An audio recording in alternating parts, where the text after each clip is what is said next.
Coulomb के नियम का सदिश रूप, वेक्टर फॉर्म ऑफ कूलम्स।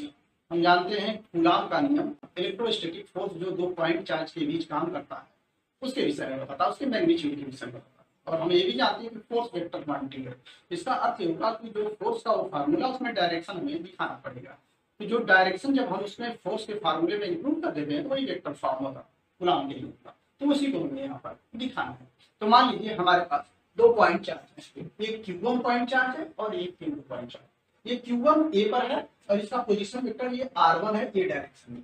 दूसरा ये Q2 इस बी पर है तो इसका पोजीशन वेक्टर ये R2 है इस डायरेक्शन में। यहाँ एरो लगा है बी की तरफ और R1 की ए की तरफ डायरेक्शन, ओ से ए और ये ओ से बी। अब ये मान लीजिए 1 पर और 2 पर Q2 Q1 पर बल लगाएगा और Q1 Q2 पर बल लगाएगा, क्योंकि कूलाम के नियम में दोनों आवेश एक दूसरे पर बल लगाते हैं, या तो आकर्षण या तो प्रतिकर्षण। तो 1 पर जो बल लग रहा है इसके द्वारा 1 पर बल Q1 पर बल मान ले रहे हैं कि F1 2 पर 1 पर बल आवेश Q1 पर बल Q2 द्वारा आरोपित है।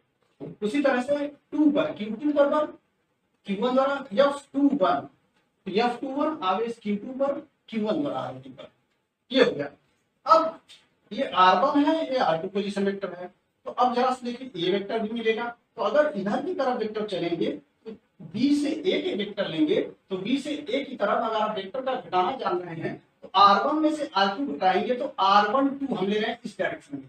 R1 में से R2 घटाया, R12 इसलिए लिख रहे हैं R12 बराबर R1 माइनस R2। तो R12 की डायरेक्शन ये हो गई इधर की तरफ, ये R12 की डायरेक्शन हो गई। उसी तरह से R2 में से R1 को घटाया, R21 R2 minus R1, R2 ये है और इसमें से घटा दिया इसको तो डायरेक्शन R21 की इधर की तरफ हो गई इस डायरेक्शन। अब दो बिंदु आवेशों के बीच जो बल लगता है कूलाम के नियम से, वो अगर एयर में है या वैक्यूम में है तो होता है 1/4πε0 Q1 Q2 बटे R² उनके बीच की डिस्टेंस होती है। तो यहाँ पर हम जब बल को दिखाएंगे तो बल जो होगा वो बल बराबर बल का मैग्नीट्यूड और उसकी डायरेक्शन में यूनिट वेक्टर।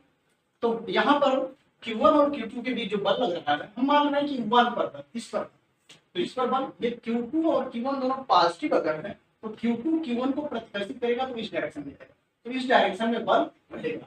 तो उस बल का पहले परिमाण लिखते हैं। तो परिमाण Q1 Q2 और इसके बीच जो डिस्टेंस है उसका स्क्वायर होगा, इस वेक्टर का मैग्नीट्यूड का स्क्वायर होगा।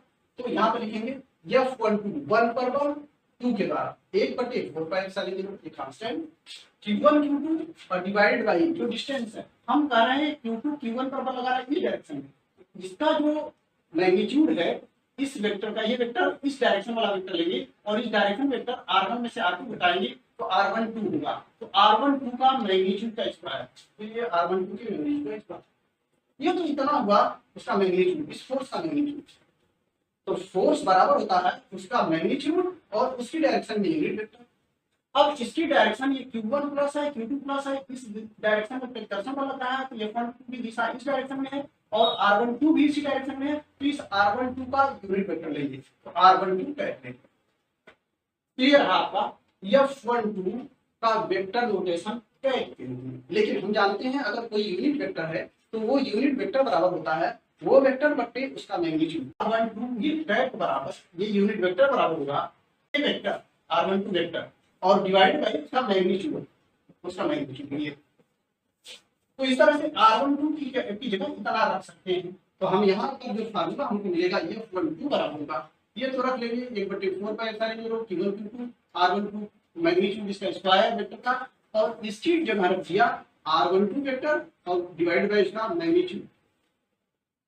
अब यहाँ पर देखिए मैग्नीट्यूड यहाँ है, यहाँ मैग्नीट्यूड का 2 पावर है तो 3 पावर हो गया। तो हमारा F12 हो गया 1/4πε0 Q1 Q2 इस R12 के घात 3 मैग्नीट्यूड का घात 3, ये R12 वेक्टर है इसके मैग्नीट्यूड का तीसरा परिमाण का 3 और ये R12, इसका मतलब ये हुआ 1 पर लगने वाला बल, ये इक्वेशन नंबर 1 है।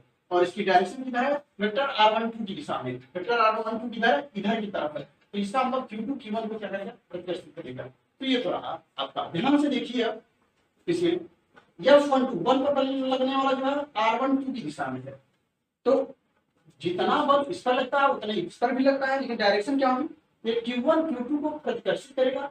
तो ये जो बल होगा मैग्नीट्यूड तो यही रह जाएगा लेकिन डायरेक्शन बदल जाएगी। Q1 पर बल इस डायरेक्शन में Q2 पर बल इस डायरेक्शन में। तो इस डायरेक्शन में जो यूनिट वेक्टर होगा r21 का कैप होगा, तो यहाँ जो r12 कैप रखे हैं r21 कैप हो जाएगा। फिर उसको जब इस रूप में बदलेंगे तो r21 बटे r21 का मैग्नीट्यूड आ जाएगा।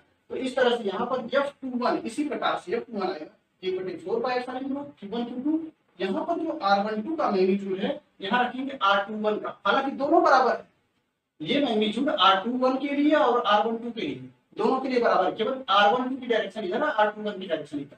तो r21 का मैग्नीट्यूड का क्यूब और यहाँ पर डायरेक्शन इस डायरेक्शन में है तो वेक्टर r21 ये रहा। अब यहाँ से देखिए समीकरण 1 और 2 दोनों का मैग्नीट्यूड बराबर है, क्योंकि जो r21 का परिमाण है r12 इसका परिमाण वही है r21 का परिमाण, दोनों का परिमाण बराबर है। इसका मतलब ये वाला मान q और ये q बराबर है, तो बकिया ये सब बराबर है, केवल डिफरेंस ये है और ये डिफरेंस है, और दोनों की दिशाएं क्या है, अपोजिट है।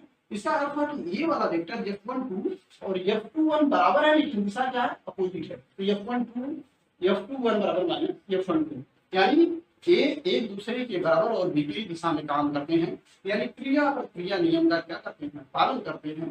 तो ये वेक्टर फॉर्म रहा इसका कूलॉम के नियम का।